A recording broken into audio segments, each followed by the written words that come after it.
Ito po yung kahabaan ng biwok mga babayan. So kinalkal bawat dito, no? At ayon sa nakuha natin impormasyon, no, so dekada na itong drainage na ito ngayon lang, no. So kinalkal pa yung lumang-lumang plano ng DPWH bago nakita ito, no. So ginawa itong Dolomite Beach, hindi ito nagalaw itong mga imbornal na ito, no. Yan. So ibig sabihin hindi ito ang dahilan itong Dolomite Beach mga kababayan, no. So pagmasdan po ninyo, dekada na daw, no, itong na ito. At yung master plan ng DPWH, no, kinalkal pa noong panahon pa daw ng Marcos senior yung paggawa nitong biwok na ito. So bawat po, no, bawat nito ay kinalkal talagang binuwis talaga na hanapin yung mga solusyon ng pagbaha natin. So mamaya i-update ko sa inyo bawat harap dito sa may Ruas Boulevard, no, ay nakisimpatiya rin at kinalkal nila yung mga drainage nila, no. So i-update ko sa inyo bawat isa yung mga mga drainage na yon. Ibig sabihin, no, so nakisama sila dahil siyempre naramdaman na nila kung gaano kahirap yung bahain, no. So hindi basta-basta yung nakaraan na baha mga kababayan, kaya ito na napilitan hanapin yung master plan noon pa, no, dekada pa na master plan para tukuin at ngayon lang natuklasan itong mga drainage na ito. Ayan, yan, kikita po niyo napakalaki pa lang drainage na ito, no. So nung ginawa itong Dolomite Beach, nandito tayo, wala tayong nakitang ganito nung ginawa ito. So ngayon lang natin nakita ito. Dito mismo ito sa ilalim ng footbridge mga kababayan, yan, no. Para lang makita yung talagang binasag na talaga. At ito na yung takip, no, gagawa sila ng panibagong takip.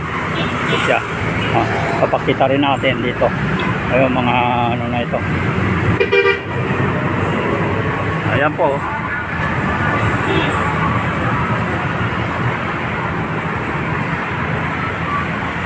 So ngayon, no, kinalkal na ito.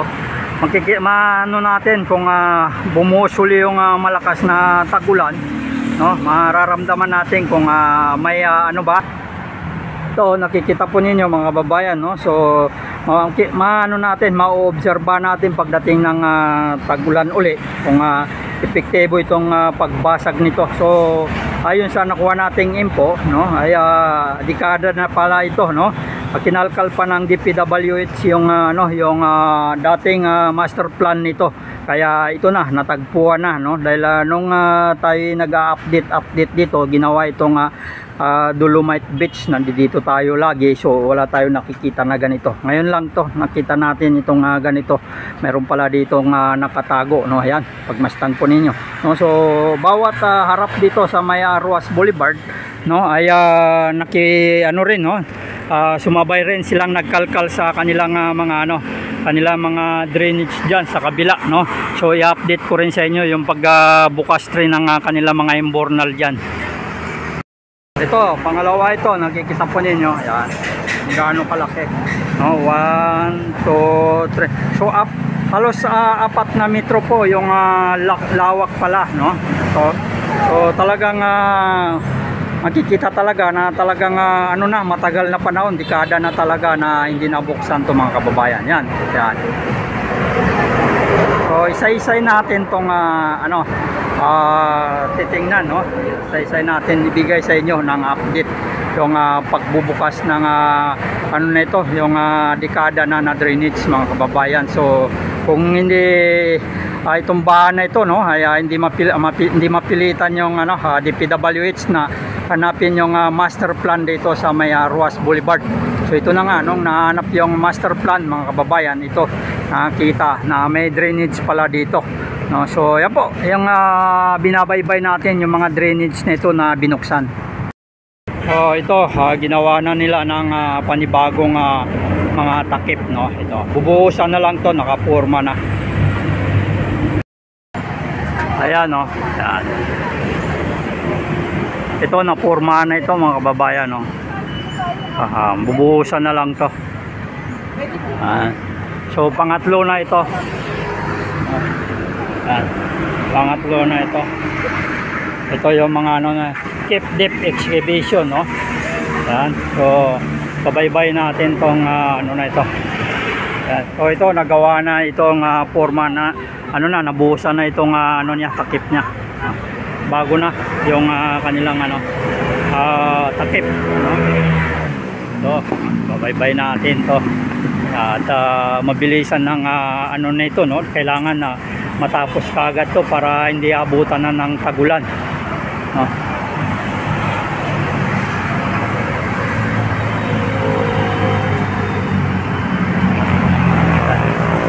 So ito tapos ng pormahan at nabuhusan na rin. Yan. Mabilis yung trabaho, no? Kasi yun na nga, no, nakuha nating info, kailangan hindi abutin ng tagulan uli, no? Kaya yung target na ibinigay sa kanila kailangan matapos. Yan.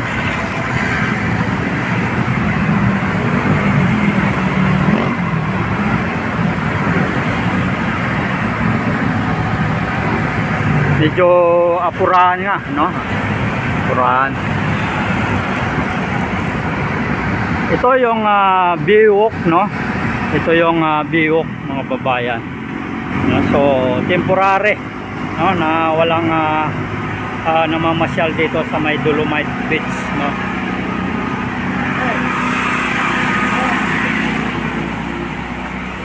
Yan, DPWH. Yan. Tingnan naman ninyo itong ano, tapat mismo ng entrance, no? Paano ka makakapasok dito? Tapat mismo ng entrance yung ano na ito, no? Yung bornal na ito. Yan. Yan, oh, ito entrance to, babayan.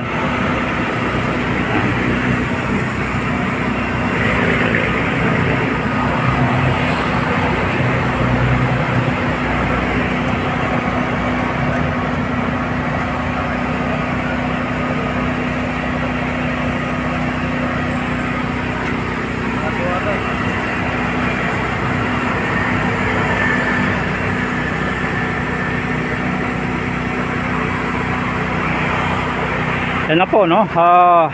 Siguro bago ano ito, bago tagulan, kasi apurahan, no, may nagawa na rin nila yung takip niya. So puporma na lang to. Andiyan naman yung ano, bakal na. Isasalpak nila na at bubuhusan kasi yun yung ano doon, no, yun yung order diyan, no. Nakakuha ng kontrata na ito bago tag-ulan uli, no. Bago mananala sa uli yung tagulan ay matatapos na ito, kaya mabilisan tong project nito, mga kababayan. Entrance mismo ng Manila Biwok Dolomite Beach, yan mismo sa entrance, no. So kaya sarado, temporary sarado yung ating Dolomite Beach, mga kababayan, no. So yan po yung ating update dito, paano ka makapamasyal. Yung binuksan na napakalaking embornal ay dito mismo sa dito mismo sa tapat ng entrance ng Dolomite Beach. Ayan po, mga kababayan.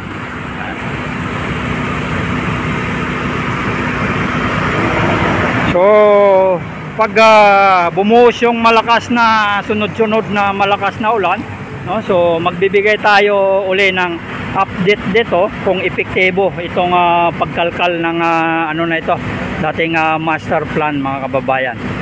Magandang umaga po. So sa mga baguhan at hindi pa nakapag-subscribe sa ating YouTube channel, huwag po kalimutan mag-subscribe, hits na rin notification bell para lagi po kayo ma-update sa ating mga ina-upload, no, patungkol dito sa Maynila. Magandang umaga po. No, nakatutok dito yung ano, gamit ng mga DPWH, mga babayan. Ayan, sasakyan nila ito, no, from the people of Japan. So ibig sabihin, no, ay sa Japan, no? Kumbaga Japan tumulong dito. Ayan. Ito medyo maliit-liit itong ano na ito, nag-uumpisa pa lang buksan to, no. Ayan.